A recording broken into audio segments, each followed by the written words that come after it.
My beloved child. Nobody in the room was prepared for what happened at 4:26 that afternoon. Especially your soulmate. It was supposed to be an ordinary family Sunday. People were talking. Someone was making coffee. A few relatives were sitting around the table arguing about what movie to watch later. And your soulmate's 8-year-old niece, Sophie, was playing with an old phone that had been sitting inside a drawer for years. The phone wasn't connected to anything. No service. No social media. Just old photographs, music, and memories your soulmate had never found the courage to delete. Nobody paid attention when Sophie picked it up. Until she found a voice recording. The file had only 3 words written beneath it: "Do not delete, naturally." A child became curious. She pressed play. And suddenly, your voice filled the room. Your soulmate froze. Their mother stopped talking. Their father slowly turned around. And then everyone heard you say, "I'm not leaving because I stopped loving you. I'm leaving because I can't keep waiting for you to decide whether loving me is something you're willing to stand behind." Silence. Nobody moved. Your voice continued, "I still love you. That's what makes this so hard." Your soulmate crossed the room quickly and took the phone from Sophie's hands. But it was already too late. Everyone had heard enough. Sophie looked confused. Then she asked the question that exposed everything: if they still loved you, why does everybody always say they left you? Nobody answered. Your soulmate looked at the floor. Their mother looked at them. Their father looked away. Sophie waited. Children do that. They don't always understand which questions adults have spent years avoiding. So she asked again. Why? Your soulmate's eyes filled with tears. And finally, after years of allowing everyone around them to believe a different story, they said, "Because I let everybody believe that." The room changed. Their mother whispered, "What do you mean?" Your soulmate looked at the old phone in their hand. Then they said something nobody expected. "They didn't abandon me." Pause. I knew why they left. That was the secret. Not simply that your soulmate still had feelings for you. Not simply that they had kept an old recording. For years, your soulmate had known the truth about what happened between you. They knew you hadn't stopped loving them. They knew there wasn't somebody else. They knew you hadn't suddenly decided the relationship meant nothing. And yet, whenever people said, they walked away from you, your soulmate stayed silent. Whenever family members said, "You deserved better," they stayed silent. Whenever someone called you selfish, they stayed silent. And over time, their silence turned into a story everyone believed. Including perhaps you. Before we continue, remember this is an emotional storytelling message, not a literal claim that we can know another person's private life. But stay with this story. Because what your soulmate admitted next explains why they had hidden that recording for so long. Years earlier, Things between you had been very different. Your soulmate wasn't just someone you loved. They were your person. The first person you wanted to call when something good happened. The person whose moods you could read through one sentence. You knew what made them laugh. What made them uncomfortable. What they pretended didn't bother them. And your soulmate knew you too. There were nights when the two of you talked until neither realized how late it had become. You talked about ridiculous things. Serious things. The future. Where you might live. What kind of life you wanted. The type of people you hoped to become. Sometimes your soulmate would say, "Imagine us 5 years from now." And you would smile. Because those conversations made you believe something was being built. Then, whenever reality demanded a decision, your soulmate changed. They became careful. The same person who could privately imagine a future with you suddenly became nervous when anyone asked what the relationship actually was. You noticed. At first, you didn't pressure them. You told yourself, they just move slowly. Then months passed. You became more serious. Your feelings deepened. But your soulmate still lived somewhere between. "I love you and I don't know what happens next." One night, you finally asked, "Are you afraid of being with me?" Your soulmate answered, "No." "Then what are you afraid of?" They didn't know. You waited. Finally, they said, "I just don't want to make the wrong decision." You looked at them. "Am I a decision?" They immediately realized how terrible it sounded. "That's not what I meant." "Then what did you mean?" Your soulmate struggled. They loved you. That part wasn't complicated.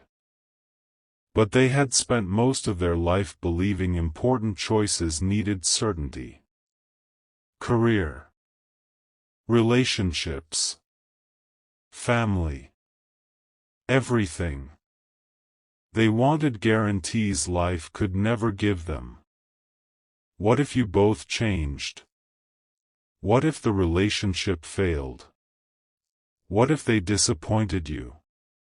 What if family members didn't approve? What if love wasn't enough? They thought uncertainty meant, wait, you thought uncertainty meant, talk. That difference slowly broke both of you. You weren't demanding marriage tomorrow. You weren't demanding promises nobody could guarantee.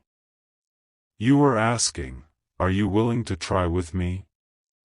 Your soulmate kept hearing, "Can you promise this will work forever?" Those were completely different questions. One evening you told them, "I don't need you to know what our life looks like 10 years from now." They looked at you. "I need to know whether you're willing to be here now." Your soulmate said, "I am here." You shook your head. Physically. That hurt them. You continued, "Every time things get serious, you step backward." "I don't mean to." "I know." "Then why are we fighting?" You were quiet. Then you said, "Because intention doesn't change what it feels like to be on the receiving end."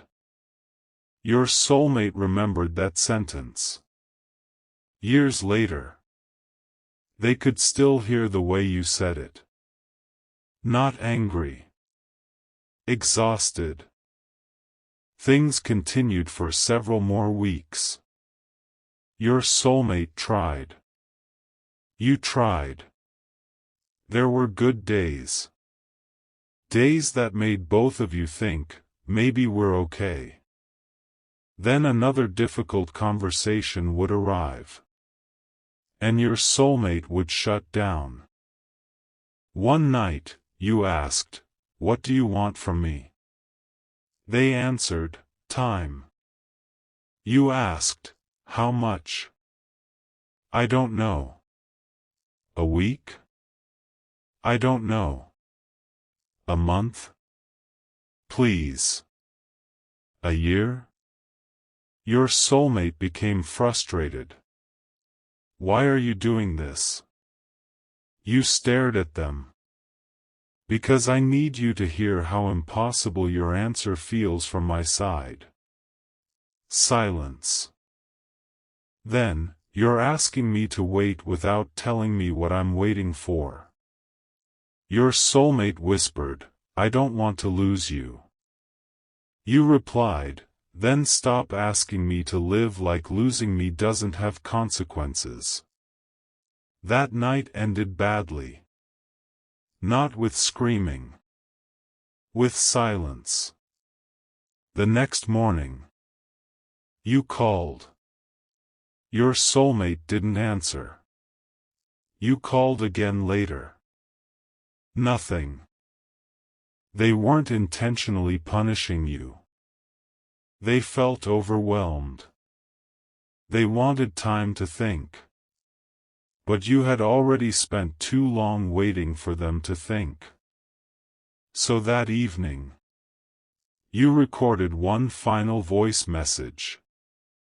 The same message Sophie would accidentally play years later. Your voice wasn't angry.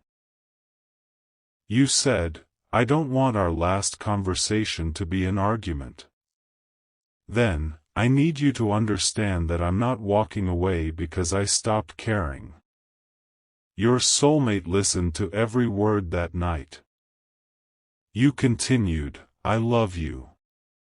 But I can't keep waiting for you to decide whether loving me is something you're willing to stand behind."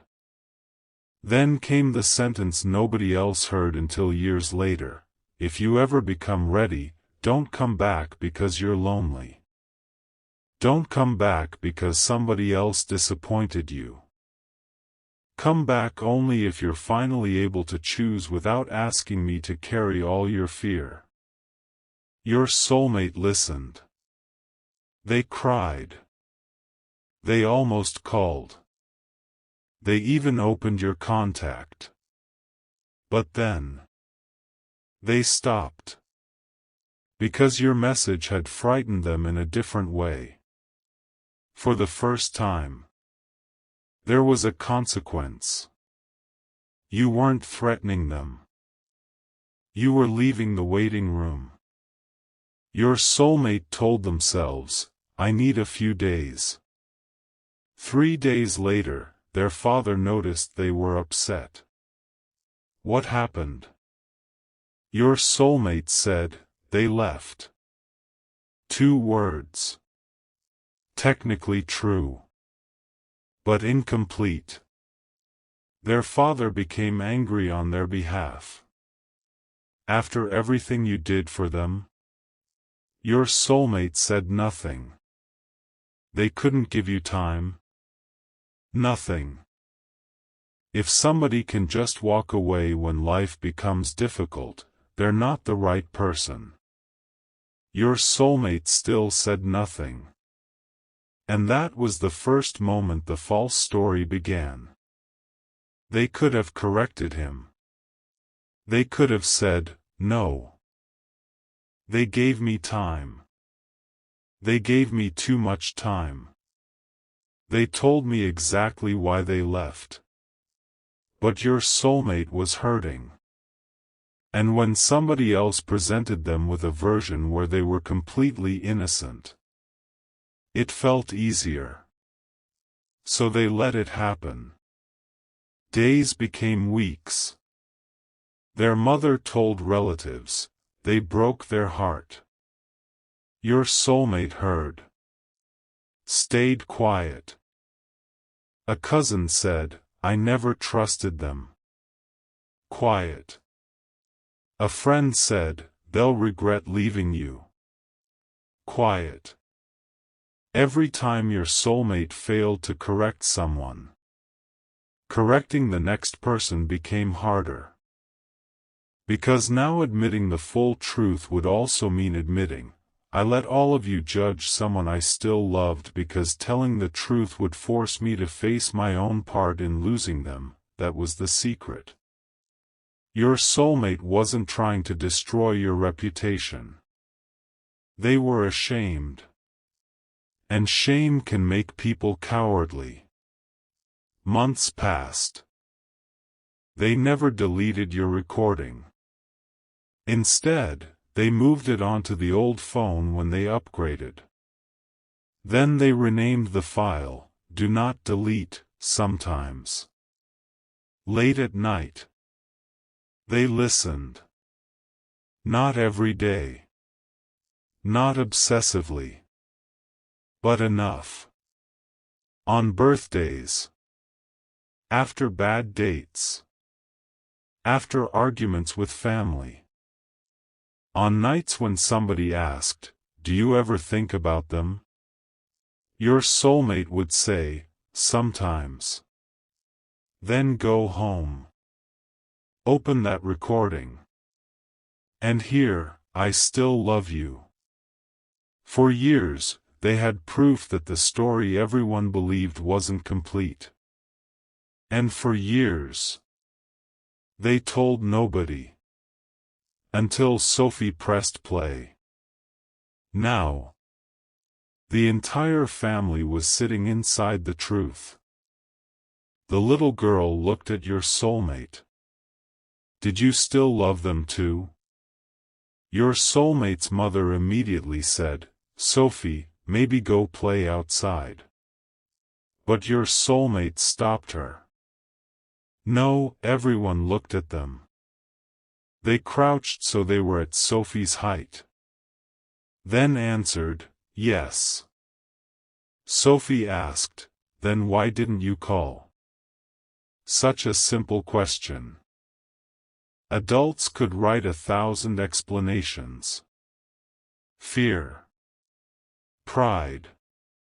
Timing. Shame. Family.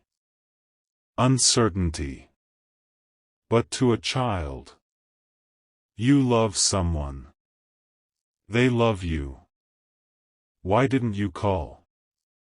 Your soulmate almost laughed through tears. Because I was scared.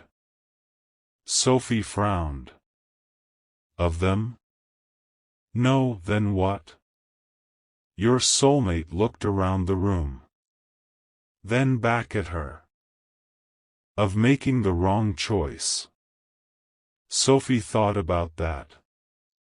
Then asked, was not calling them the wrong choice? Nobody breathed. Your soulmate's eyes filled completely. Yes. One word. Years of regret inside it. Yes. Their mother started crying. Because she suddenly remembered every bad thing she had said about you. Not cruel things. Protective things. Or what she thought were protective. They weren't right for you. You'll find somebody who stays. Some people don't know how to love properly. Your soulmate had heard all of it. And never once said, they stayed until staying was hurting them. Their mother asked, why didn't you tell us? Your soulmate stood slowly. Because at first I was embarrassed. They looked down. Then too much time passed. Their father asked, so everything we believed wasn't fair to them. Why would you let us think that? Your soulmate's voice cracked. Because if you blamed them, I didn't have to blame myself. There. Nothing heroic. Nothing romantic. Just human weakness. Their father looked away. Your soulmate continued, I loved them. I knew they still loved me when they left. And instead of admitting that I couldn't give them the clarity they asked for, pause. I let everyone think they abandoned me. Their mother whispered, that wasn't right. I know. The room remained silent. Then Sophie asked another question. Children have strange timing. Do they know you told everybody the wrong story? Your soulmate stared at her. No, shouldn't you tell them? No one interrupted this time. Your soulmate looked at the old phone. Then said, yes. Later that evening, they went home alone. Placed the old phone on the table.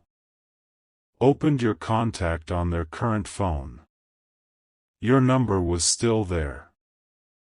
They didn't know whether it was the same. They didn't know whether you would answer. They didn't even know whether you wanted anything to do with them anymore. Years had passed. You had a life. Maybe someone else. Maybe peace. Maybe wounds they had no right to reopen. Your soulmate thought about writing, I still love you, but that wasn't the first thing you deserved.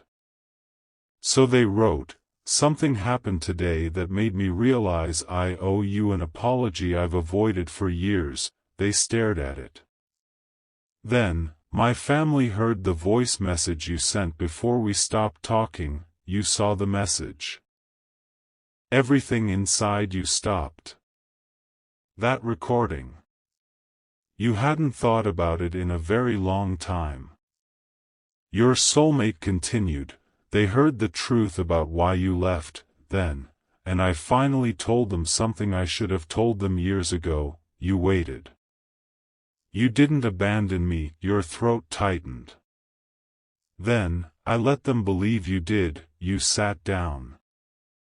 Your first emotion wasn't relief. It was anger. You typed, why? Your soulmate watched the word appear. They had rehearsed explanations for years. None felt good enough. So they sent the truth. Because I was ashamed then, you told me exactly what you needed, and I kept asking for time.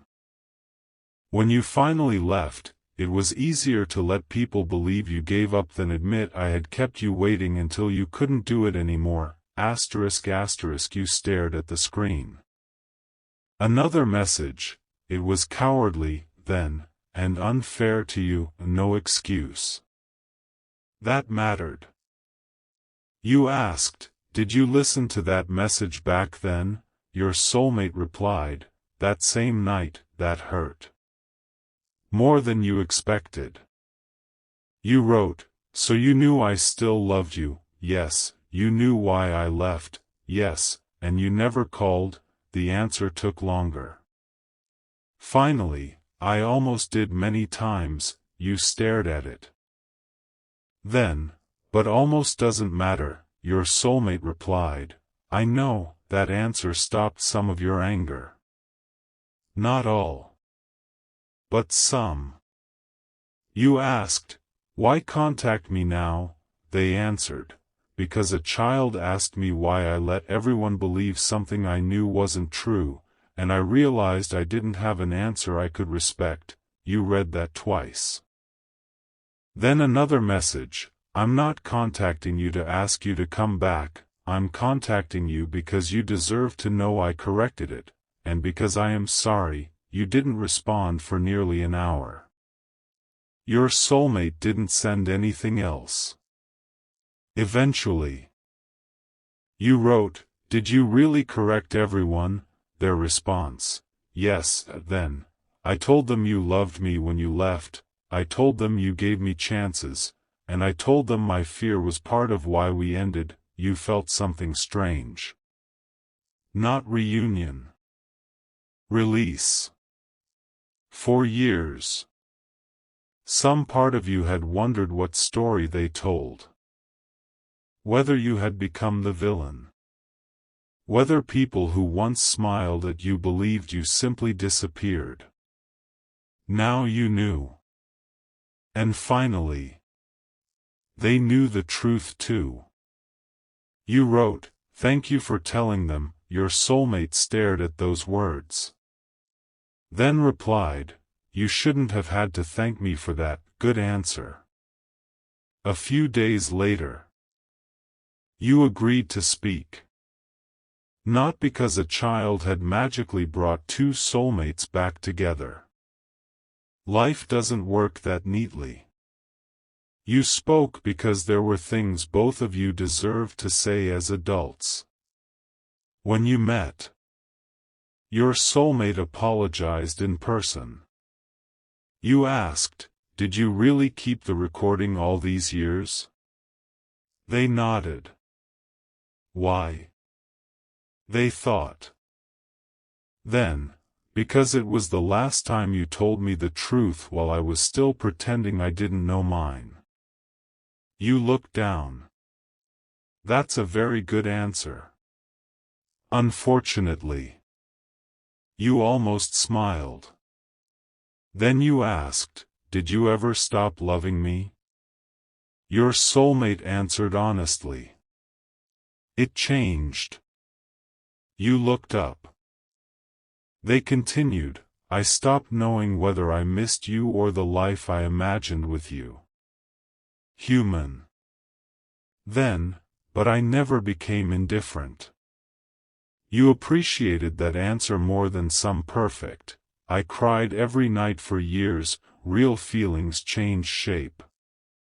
Your soulmate asked, "Did you stop?" You thought.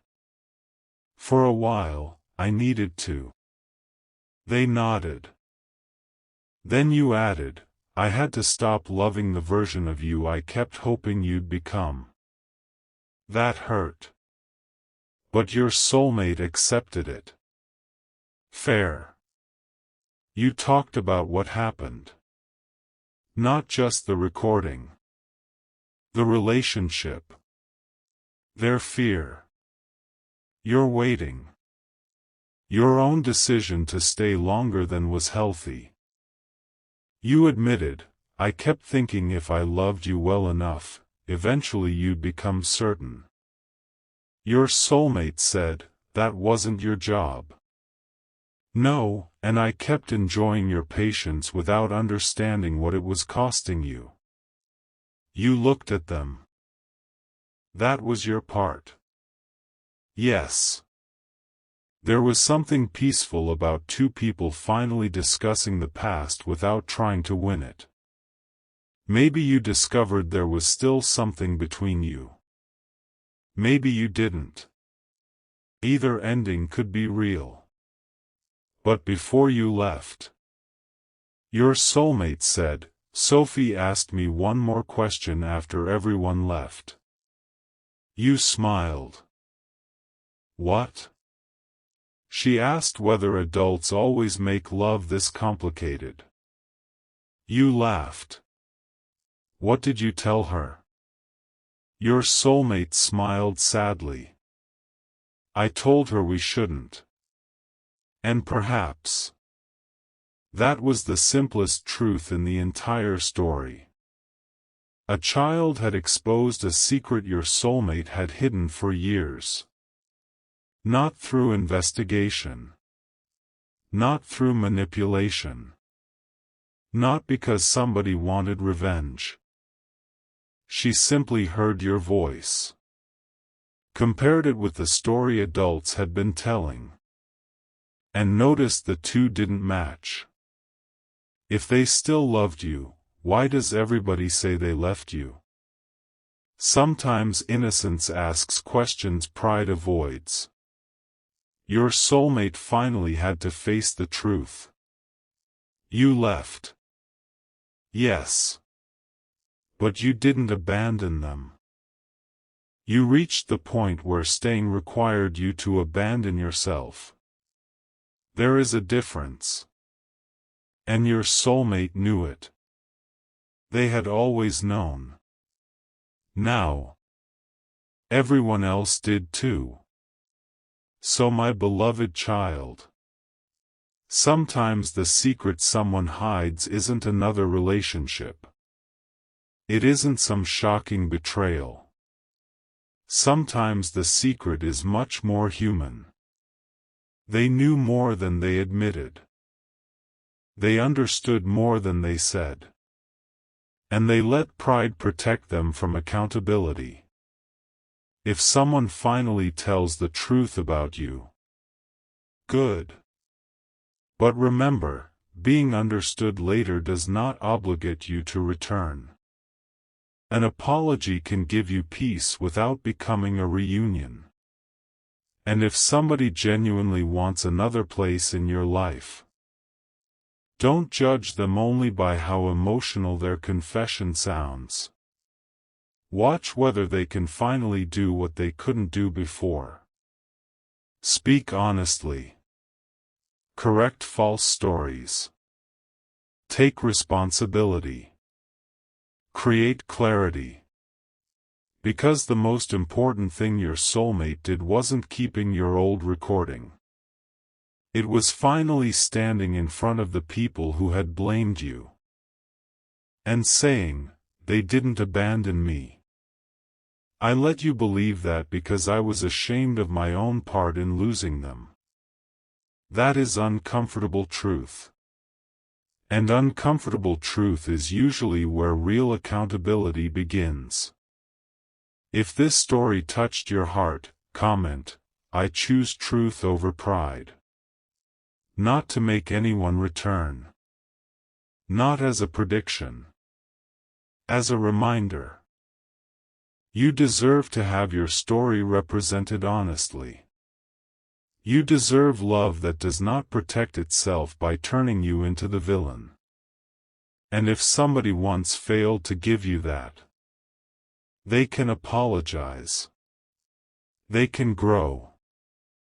They can correct the story. But you still get to decide what happens next.